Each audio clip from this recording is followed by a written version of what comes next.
last 4 years. Literally a racket. Mm. Nobody shows up. I think 1% of all credit card debt is actually litigated. And like 2% of foreclosures now, finally now, like 2 or 2.5% of foreclosures are litigated. Wow. Okay. So my goal is to get that number up to 5-10%, because if that 1 to 2% has backed up the courts for years, as we can see, can you imagine 10%, 15%, 20%? Yeah, there's just not enough, there's not enough capacity for that much, is there? Right. So we have our plan of attack is a surefire way. Number one, if I take your resources, you can't do anything. Meaning, if you're a debt collector, you have limited amount of resources because you have to buy portfolios, you have to hire people to chase down these account holders, you got mailing costs, you got a light bill, you got computers, you got all these costs. But now I'm also going to smack you with litigation costs. So now I'm used to maybe, a 1% litigation for the year. Now I'm doing 20, 30, 40% litigation because half of the people that I send a letter to are suing me. Yeah. I got to close down. Yeah. I got to close down, right? Okay, I put you out of business. I can put you out of business that way. Or I can put you out of business by clogging up the courts to where you don't collect anything. Right? Or both. Yeah. And that's what we're trying to do is say, hey, wait a minute. This is kind of like the protest on Wall Street, except we're saying, hey, we're going to use your own rules, your own regulations, things you created against you. Good luck. Yeah. Jesse, I know we don't want to mention any names in particular, but just could you comment on, you've mentioned the patriot movement and the sovereignty and all these different, theories that are out there. Just give us a comment on that. How is that different from what you're doing? I don't use theory. Let me tell you what's happened with theory. My friend Ricky serving 10 years in jail for theory on a mortgage. He tried to do a patriot type style letter of rescission of signatures, rescission of the debt. Went ahead, filed all the paperwork that this lady, this Karen, was giving out to these guys for $5,000. And about a year later, the state came in and said, you filed all this fraudulent paperwork using fraudulent notaries. You don't have the authority to do this. And Ben, whether you're right or you're wrong, if it encroaches on their territory or public policy, you're wrong, period. There is no right. And that's what happened. They just came in and arrested him, gave him no trial, threw him in jail for 10 years, end of story. I have another friend who was using his UCC3. He was using his alleged, account, the straw man account, pay off mortgages, paying off cars, paying off credit cards, in jail for 50 years.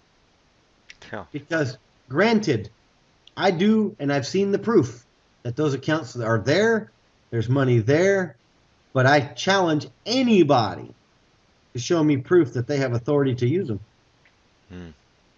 Show me where it's at. Show me where Timothy Geithner sent you a letter and said, here, you can spend $10 billion in your account. Yeah. That's their account. They set it up. Just as your Social Security card on the back says, this is not your property. It's not your Social Security card. It's not your driver's license. See, you get into all these trivial arguments. Oh, well, we have the right to travel. Well, of course you do. You were born with legs, right? Yeah. I can travel anywhere I want on a leg. And yes, the legal definition of driving is a commercial activity. It's not traveling. A passenger and a guest, two complete different things. I understand all that. I've been studying this since I was 16 years old. I'm 44. Okay, I've written 3 books on the Bible, the history of the Bible, not the scriptures. Who wrote it? Who are these authors? What was their agenda? What was the political situations? What were their beliefs at the time? Why were these? I've studied it all. It's a passion of mine. And fortunately for me, I have a father-in-law who's been studying it for 53 years, long before you and I were even twinkles in our dad's eyes, number one. Number two, I have a wife who loves it, and I have a 19-year-old son who loves it too. So It's a matter of enlightening your whole entire existence and saying, what am I living in? And I'll break it down to this. When you're a little child and your mom and dad take you to Disney World or Disneyland, right? Mm. You're 5 years old, man. You look at Mickey Mouse and Donald Duck and Goofy and you say, wow, those guys are real.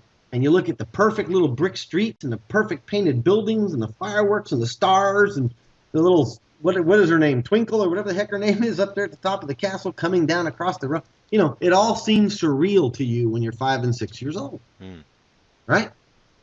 Well, it's the same thing that we live in on a daily basis. You've been to the States, correct? Yes. Okay. You see the fantasy world we live in. Yeah. Streets are perfect. There's no potholes. Grass is mowed. Edge, trees everywhere. Landscaping's perfect. You know, they take care of everything. They don't take care of anything. It all comes out of our pocket. So what we're living is an adult playground. Mm. It's an adult Disney World. Yeah. And we were just in South America, and my wife, we come back, and she says, holy Lord, have mercy. You know, but I feel free when I'm there. Why? Because I'm blowing by cops at 100 kilometers an hour on the freeway. They don't even look at you. Mm. They don't care. What are you hurting? It's 4 a.m. See, it's not serve and protect here anymore. It's serve and collect. Yeah. Because 99% of cops will never see a gun pointed at them, will never see a knife thrown at them. They won't see that. What they see is a lot of coffee, a lot of donuts, and a lot of downtime. Mm. You follow me? Yeah. So, you know, why do we have so many cops? Man, I was there 7 days in Central and South America traveling all over the place, and I seen real cops. I'm not talking about tourist police or, you know, traffic parking type of police they have there like our meter maids. I'm talking real cops. I've probably seen 10. Yeah. In 7 days. I see 10 on the way to work here between county, city, and highway patrol in a 10-mile or a 19-mile stretch between the office and my house, you know? Mm. It's ridiculous, Ben. So we're living in this fantasy world here that people have to realize doesn't exist. It's created by us and it's maintained by us because we all agree that this is what it is. But when you go to the real world and you step outside of here, even to England, because I've been, it doesn't even remotely resemble this here. And that's the beauty. I have friends from Ireland. I have friends from all over Europe. I have friends from my exchange students from Korea. My son was in Korea last year. He said, damn, Dad, South Korea is a pretty advanced country, but it still doesn't have anything that's remotely close to this. Buildings are old. Buildings aren't painted. The streets aren't perfect. You know, he says, we really do live in a big fantasy. Mm. Does that make sense? And America has to wake up and realize that this has to stop because you're a slave to your own creation. Mm. And until you do, you're not going to realize everything that's going on around you. And you know, it's the same old adage that I used to tell everybody. You know, Ben, if you were born in England, you're probably a Catholic or a Christian or an atheist. That's pretty much the way it sums it up here. Either a good Baptist boy, a Catholic, or I'm an atheist. Some kind of Christian, correct? If I was born in India, I'd worship the cow, and the cow would be a sacred animal. I wouldn't eat it, and et cetera, et cetera, et cetera. If I'm born in China, it's a Buddha, and if I'm born in the Middle East, it's Allah.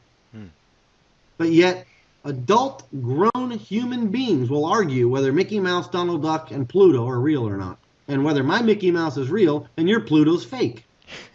Yeah. They're all mythical creations.